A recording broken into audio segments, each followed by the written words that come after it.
London high court से एक बहुत बड़ा फैसला आया है। फैसला सुनाया है जज रिचर्ड ने और फैसला जिसके खिलाफ आया है वो है आदिल राजा। जी, आदिल राजा ने जो ब्रिगेडियर रिटायर्ड राशिद नसीर के खिलाफ एक अपील दायर की थी लंदन हाई कोर्ट में, जज रिचर्ड ने उसको रिजेक्ट करते हुए अपना फैसला बरकरार रखा है और ऑर्डर दिया है कि आदिल राजा 28 दिन तक अपने तमाम सोशल मीडिया प्लेटफॉर्म के ऊपर, यूट्यूब, फेसबुक, ट्विटर के ऊपर मुसलसल 28 दिन तक पब्लिक अपॉलॉजी करेगा ब्रिगेडियर रिटायर्ड राशिद नसीर से।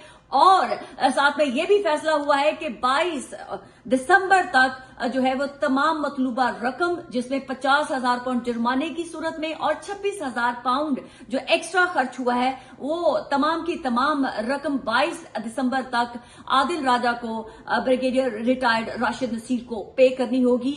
बल्कि साथ में ये भी ऑर्डर आया है कि आदिल राजा अब ब्रिगेडियर रिटायर्ड राशिद नसीर पर लगाए हुए कोई भी इल्जामात दोबारा रिपीट नहीं कर सकेगा।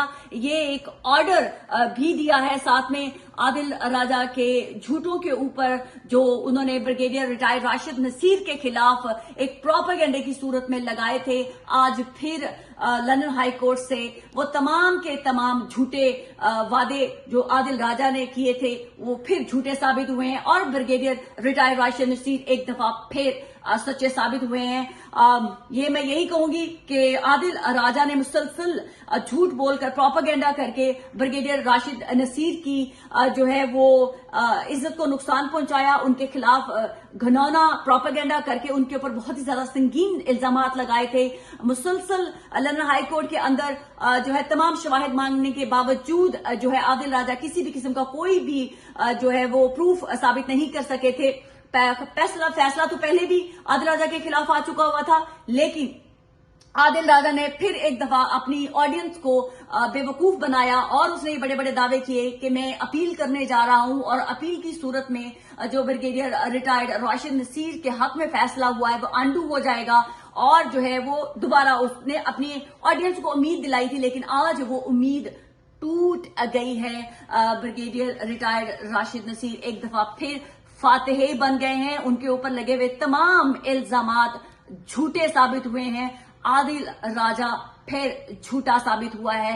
लंदन हाई कोर्ट से यह फैसला ये बताता है कि पाकिस्तान से भागे हुए कोई भी आदिल राजा जैसे लोग जब झूठ बोलते हैं और जब उनको अदालतों में ले जाया जाता है तो उनके पास शवाहिद की बजाय झूठ के अलावा कुछ नहीं होता। आदिल राजा ने भी मुसलसल झूठ बोलकर अपनी ऑडियंस को ही गुमराह नहीं किया, बल्कि ब्रिगेडियर रिटायर्ड राशिद नसीर की इज्जत को नुकसान भी पहुंचाया था। आज एक दफा फिर रिचर्ड जज जो हैं उनके फैसले ने यह साबित कर दिया कि आदिल राजा झूठा था और ब्रिगेडियर राशिद नसीर सच्चे थे। वो मासूम थे, उनकी इज्जत को नुकसान पहुंचाया गया, उनकी शोहरत को नुकसान पहुंचाया गया। आज जो है लंदन हाई कोर्ट और जज रिचर्ड के फैसले ने मोहर लगा दी कि ब्रिगेडियर रिटायर्ड राशिद नसीर सच्चे थे और आदिल राजा झूठे थे। ये उन तमाम झूठे प्रोपेगेंडा करने वाली मशीनों के लिए भी मिसाल है कि झूठ बोलने से पहले आप 1000 बार सोचिएगा, क्योंकि आपके झूठ की जिंदगी चंद दिनों तक तो हो सकती है, लेकिन अंजाम जो है वो सजा की सूरत में ही हो सकता है। आदिल राजा को एक दफा फिर बहुत बड़ी शिकस्त हुई है और ब्रिगेडियर रिटायर्ड राशिद नसीर को फातेह हासिल हुई है। ये हक सच की जंग थी जिसमें सच जीता है।